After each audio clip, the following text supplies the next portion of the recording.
Lady Sanai Takaichi did something Xi Jinping couldn't handle. Beijing's myth of untouchability at sea collapsed in a single night. For years, China's ghost fleet, terrorizing Asia-Pacific waters disguised as civilian fishing fleets, hit a hard rock when it least expected it. Japan pulled the trigger on the night of February 13th without hesitation, forever altering the balance of power and engagement rules in the Pacific. The waters off Nagasaki Prefecture in southwestern Japan had long been a silent front in a stealthy maritime occupation. However, on February 13, 2026, this silent tension beneath the waves gave way to a deafening confrontation.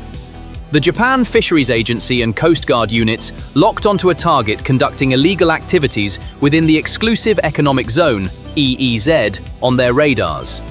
This target was far from a simple fishing boat. The high-capacity vessel, named Kyongdong-yu and described by officials as a tiger net fishing boat, was actually an extension of Beijing's non-conventional warfare elements at sea. When Japanese patrol vessels ordered it to stop for inspection as required by procedure, the Chinese vessel deliberately ignored the call, increased its speed, and engaged in a provocative escape maneuver. Because Beijing had taught them, Japan cannot intervene, it can only watch. But this time, the scenario had changed. After a relentless naval chase, Japanese forces seized the vessel and immediately arrested the 47-year-old Chinese captain, shocking Beijing. This was not a routine border violation. It was Tokyo's way of telling Beijing, "You crossed the line, and the game is over." This was a first since 2022. Japan had trapped China's civilian-style occupation tactic in its own waters. However, the waters off Nagasaki were not the only place where Beijing's breath was being cut off. Just 5 days after this shock at sea, the airspace over the Yellow Sea also turned into a death trap for China. According to South Korea's Yonhap news agency, on Wednesday, February 18th, US F-16 jets had a brief airspace confrontation with Chinese jets. The US Air Force F-16 fighter jets, which took off from Osan Air Base in western South Korea, were not on a routine patrol flight. When the American jets entered the gray zone between South Korea and China's Air Defense Identification Zones, ADIZ, Chinese People's Liberation Army, PLA, jets took off to intercept them. However, the result was a complete defeat for China.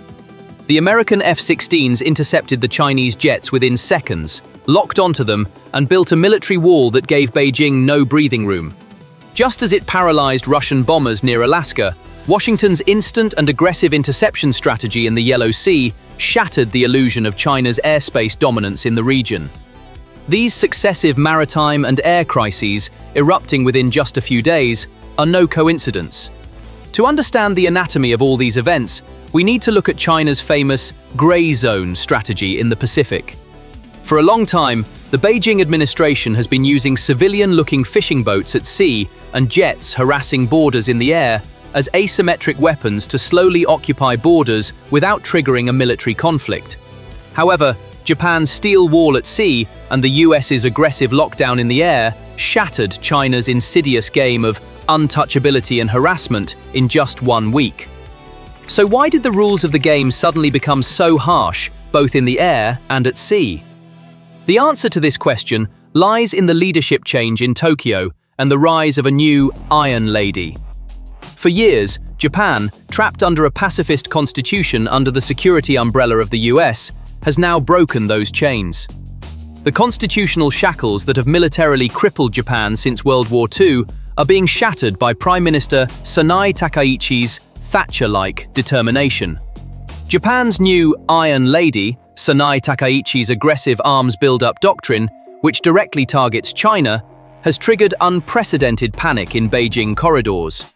Because Xi Jinping's authority, which was putting on a false show of strength against the US and Japan externally, has been effectively shattered by the blows he has suffered internally.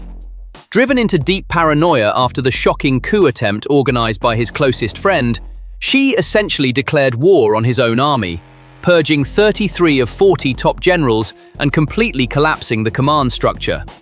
This crippled army, now led by only 7 remaining generals, decapitated and stripped of its operational competence, is now even more panicked by Takaichi's new Steel Shield military doctrine. These crises erupting this week are not an isolated event in the middle of the ocean. Rather, they are the moment when enormous geopolitical pressure that has been building for months has surfaced. The roots of the incident lie not so much in the depths of the waters as in China's failed diplomatic blackmail attempts against Japan, which have now backfired. The development that ignited this blackmail was the historic speech delivered by Japanese Prime Minister Sanae Takaichi in the Japanese Parliament in November 2025. Takaichi declared that any Chinese bullying of Taiwan or attempt to seize the island by force would result in direct military intervention by Japan, drawing the thickest red line against Beijing's regional hegemony. The Beijing administration immediately launched a large-scale economic and psychological war to punish Japan for this unexpected and aggressive move. Through wolf warrior diplomats who disregarded the rules of diplomatic courtesy, an apology was demanded from Takaichi. However, when Japan refused to back down, China's retaliation mechanism kicked into full gear. A massive tourism boycott against Japan was launched, and citizens' travel was restricted. Japanese seafood imports were suspended, concerts were cancelled, and even panda diplomacy was shelved, with the 2 pandas in Japan being withdrawn. China's fundamental goal here was to damage the Japanese economy, drive the public into panic, and create a wave of civil unrest that would collapse the Takaichi government from within. Beijing's economic attacks, rather than weakening Japan, served as a catalyst that accelerated Tokyo's de-risking strategy, which it had been working on for over a decade. Japan had already built its economic immunity by systematically moving its supply chains away from China and shifting its production to Southeast Asian countries and India. China, which brought Japan to its knees with a rare earth elements embargo in 2010, found a Tokyo clad in steel armor against economic blackmail when it used the same weapon in 2026. China's weapon of economic coercion had been completely blunted and rendered ineffective by Japan's resistance. Beyond this economic resistance, the repercussions of the incident in Japanese domestic politics were a complete disappointment for Beijing. The perception of external threat created by China, rather than instilling fear in the Japanese people, consolidated Prime Minister Takaichi's nationalist and security-focused policies. Japanese voters rewarded Takaichi's strong stance against China at the polls, securing him a landslide victory. While older, moderate figures like Toshihiro Nikai, who was once influential within the Liberal Democratic Party, LDP, and advocated for policies aligned with Beijing, lost influence. Figures like Taro Aso, who viewed China's rise with suspicion and favored a hardline approach, moved to the center. Rather than dividing Japan, China's threats have sharpened the country's defense consciousness and united the political structure around a single goal. With this strong domestic political support, the Takaichi government accelerated the process of rewriting Japan's defense doctrine at an unprecedented pace. The chains of the pacifist constitution, which has militarily crippled Japan since World War II, are being broken one by one.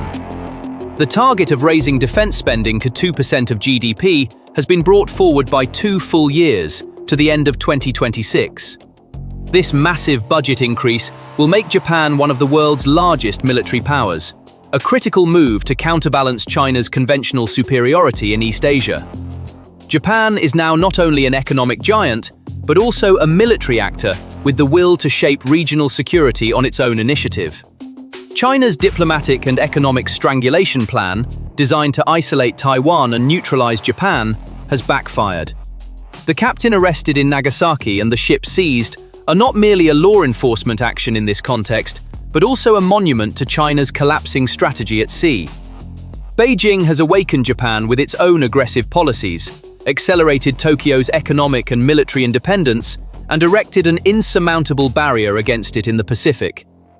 The ripple effect of the incident is an indisputable reality, showing that China's era of bullying the region into submission is over, and that the rules of the game are now set by Tokyo. To grasp the strategic depth of this harsh confrontation off Nagasaki, it is essential to examine the evolution of Japan's security architecture and its devastating impact on China's A2/AD, anti-access/area denial, doctrine. The legal basis underlying the incident is the Peace and Security Act, which came into force in 2015 and revolutionized Japan's understanding of security. With this law, the Tokyo administration introduced the concept of life-threatening situations, sonritsu kiki jitai, into the literature, establishing that Japan could exercise its right to collective self-defense even if it were not directly attacked, but if an attack on a country with which it has close ties threatened its own survival. Any crisis or blockade in the Taiwan Strait would directly threaten Japan's Ryukyu Islands and vital sea trade routes, making it an existential threat that fits this concept perfectly from Japan's perspective. The People's Liberation Army's (PLA) goal of achieving the capacity to invade Taiwan by 2027 has created a 2027 problem in the region, where time is running out. The United States has been trying to maintain balance by pursuing a policy of strategic ambiguity for years in response to Beijing's military buildup. While deliberately leaving unclear whether the US would intervene, aiming to complicate China's calculations, the deterrent effect of this policy was increasingly eroding in the face of Beijing's growing military audacity. This is where Japan comes in. Prime Minister Takaichi's pledge of direct military intervention in the event of an attack on Taiwan, followed by the seizure of a Chinese vessel as a tangible response, represents a massive geopolitical shift, transforming the Pacific's strategic ambiguity into strategic clarity through Tokyo's actions. Japan's proactive and uncompromising stance has created a seismic domino effect across the Asia-Pacific. Taiwan, which China has been trying to isolate, immediately welcomed Japan's aggressive move to protect regional stability and called on democratic countries to form a united front against authoritarianism. However, the real strategic checkmate came with Tokyo's move to expand its network of regional alliances. The ripples of the event quickly reached Australia's shores, with Tokyo positioning Canberra as its largest defense partner after the US, moving into a phase of deep force integration and joint military planning. China, in the trap it set to isolate Japan, found itself facing a massive steel ring formed by the US-Japan-Australia axis, which is increasingly militarized. Beijing's plan to take advantage of strategic uncertainty to strangle the region, intimidate its neighbors with gray zone tactics, and extract diplomatic concessions through economic blackmail has been shattered by Japan's direct intervention. China's civilian-looking ghost fleet at sea is no longer an untouchable threat. On the contrary, it has become a legitimate target for Japan's Coast Guard and allied navies. Under Takaichi's leadership, Japan has personally tested and refuted China's doctrine of coercive diplomacy in the field. The Beijing administration has learned the hard way that its pressure tactics will not pacify Japan. Rather, they provide a legitimate justification for accelerating the country's rearmament. At a time when the international system is polarized and the US's internal political balances are testing global alliances, Japan's assumption of responsibility as a regional security actor has driven China into a strategic dilemma. Beijing's narrative of peaceful rise has given way to aggressive isolation that unites its neighbors and legitimizes their arms race. China has lost its move advantage on the Pacific chessboard and is trapped in the gray zone illusion it created. This is not merely the prevention of a maritime incursion, but a strategic blow to China's hegemony in the Asia-Pacific. China's Ghost Fleet, which terrorized Pacific waters for years under the guise of civilian vessels, wrote the final chapter of its own legend off the coast of Nagasaki.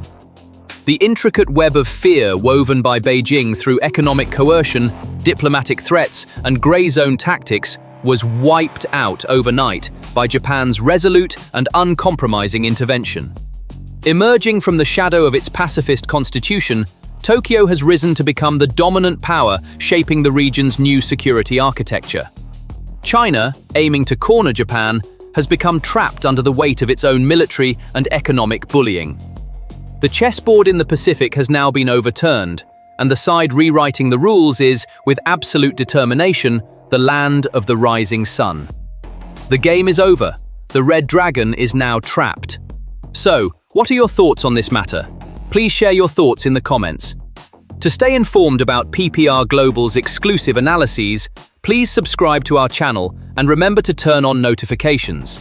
Thank you for choosing us.